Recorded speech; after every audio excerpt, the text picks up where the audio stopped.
ఇక్కడ చాలా మంది మహిళా మీటింగ్ అయింది. ఆ రోజు రమణమ్మ గారు కూడా ఉన్నారు. అక్కడ నారా లోకేష్ గారు వచ్చారు.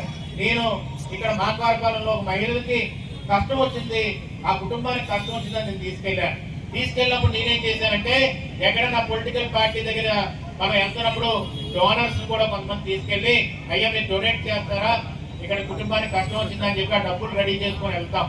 కానీ అక్కడికి వెళ్ళిన తర్వాత ఆ అమ్మ కష్టం చెప్తున్నప్పుడు ఆయనకి కూడా కన్నీరు వచ్చి వెంటనే ఆయన పక్కన పిలిచి ఒక 2 లక్షల రూపాయలు ఇమీడియట్ గా అరేంజ్ చేయండి, ఆ ఫ్యామిలీకి ఇచ్చేస్తామని చెప్పి వెంటనే ఇచ్చేసి ఆ కూతురు సంబంధించిన పెళ్లి కూడా నువ్వు చూసుకో విజయ్ అని చెప్పి నాకు చెప్పారు. నాకు ఆ రోజు ఒకటి అనిపించింది, మన ఫ్యూచర్ కానీ మన భవిష్యత్తు కానీ పార్టీ కానీ పటిష్టంగా నిలబెట్టే నాయకుడు మనకున్నాడు, దానికంటే ఏం కావాలని చెప్పి ఆ రోజు నాకు అనిపించింది. ఎందుకంటే మనసు పెట్టి తను ఆయన హృదయంతో ఆ కుటుంబాన్ని హక్కును చేర్చుకున్నాడు. అలాంటి ఎన్నో సందర్భాలు నేను చూశాను. మొన్న 5 సంవత్సరాల్లో నేను పార్టీకి అతి చేరువుగా కష్ట సమయాల్లో నష్ట సమయాల్లో పార్టీ ఆఫీసులో మంగళగిరిలో కూర్చోవడం కానీ చంద్రబాబు నాయుడు గారితో అతి చేరువుగా పనిచేసే అవకాశం నాకు దొరికింది. ఎందుకంటే నాకు ఈ రాష్ట్ర జనరల్ సెక్రటరీగా అవకాశం ఇవ్వడం వల్ల అది ఇచ్చినప్పుడు నేను వారికి చేరువుగా ఉన్నప్పుడు నేను చూశాను.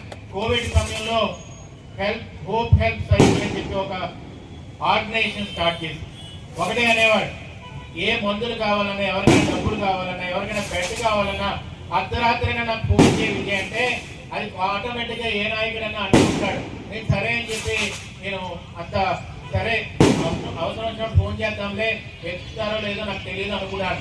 కానీ ఒకరోజు రాత్రి 2:45 ప్రాంతంలోని ఇక్కడ ఇదే వైజాగ్ లో ఒక లాయర్ గారు ఆక్సిజన్ మొత్తం పడిపోయింది బాబు, నాకు ఏదో చేయండి అని అడిగితే నేను హాస్పిటల్ అన్ని కొడుతున్నాను, ఎక్కడా కూడా బెడ్ దొరకలేదు. బెడ్ దొరకపోయేసరికి నేను 2:45కి నేను జస్ట్ ఎత్తారో లేదో చూద్దామని చెప్పి ఒక మిస్ కాల్ ఇస్తే వెంటనే ఒక 1 మినిట్ ఆయన మళ్ళీ కాల్ చేశాడు.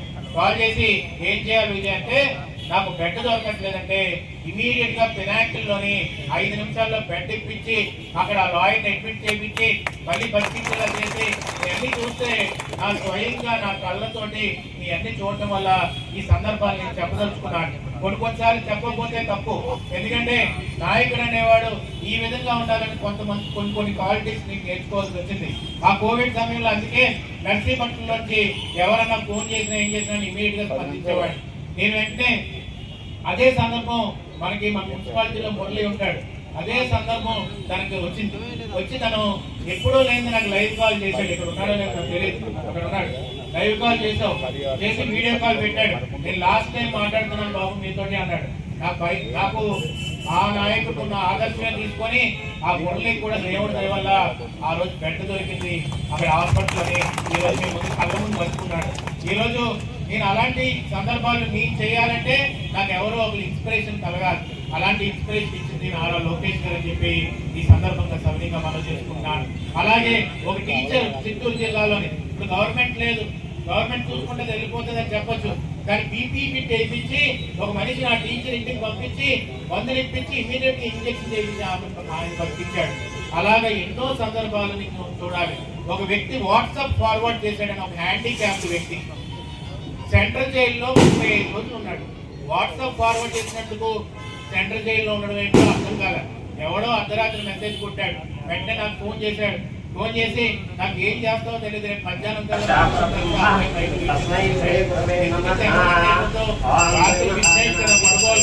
అంటే నాకు రేపు మధ్యాహ్నం కల్లా ఎట్టి పరిస్థితుల్లో నా అబ్బాయి బయటకు రావాలి.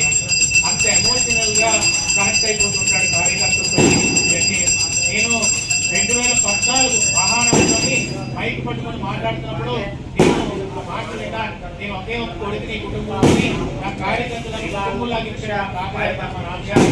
నేను కాపాడుకోవాలంటే ప్రతి నాయకుడు మాట్లాడడానికి చాలా మంది నాతో మాట్లాడారు.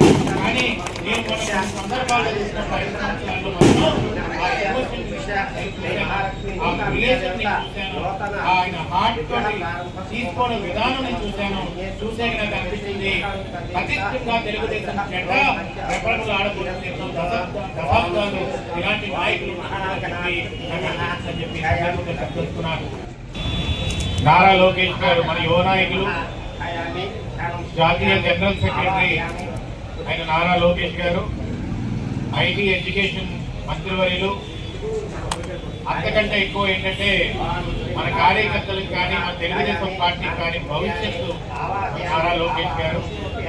ఆయన జన్మదిన సందర్భంగా మన కార్యకర్తలందరూ కూడా ఈరోజు పండగ రూపాన పండగలా జరుపుకోవాలని చెప్పి అందరూ కూడా రావడం అనేది చాలా సంతోషకరమైన విషయం. ఎందుకు మాట్లాడుతున్నారంటే నందమూరి తారక రామారావు గారు పార్టీ స్థాపించినప్పుడు ప్రతిసారి అయ్యన్న పాత్ర గారు చెప్తారు, కార్యకర్తలు మన పట్టు కమ్మలు, మన చెట్టు ఎప్పుడైనా అయినప్పుడు దానికి ఏరు మన కార్యకర్తలకు ఆ కొమ్మలు ఏరు లాంటి వాళ్ళు ఎప్పుడు కూడా మనం కాపాడుకోవాలని చెప్పి నందమూరి తారక రామారావు గారు చెప్తూ ఉండేవారని చెప్తారు.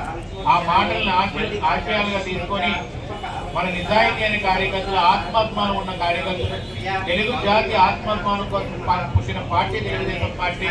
అలాంటి పార్టీని పుస్తకాల మీద ముందుకు నడిపించిన నారా చంద్రబాబు నాయుడు గారి ఆశయాల్ని, నందమూరి తారక రామారావు గారి ఆశయాల్ని, అది పాదయాత్రలు చేస్తున్నప్పుడు నేను స్వయంగా చూశాను.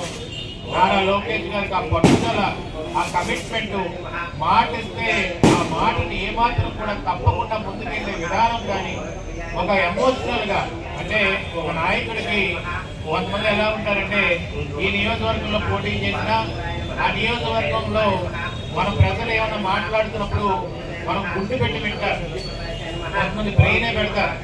అంటే మెదడుతో వింటే ఒకలా ఉంటుంది, గుండుతో వింటే ఒకలా ఉంటుంది.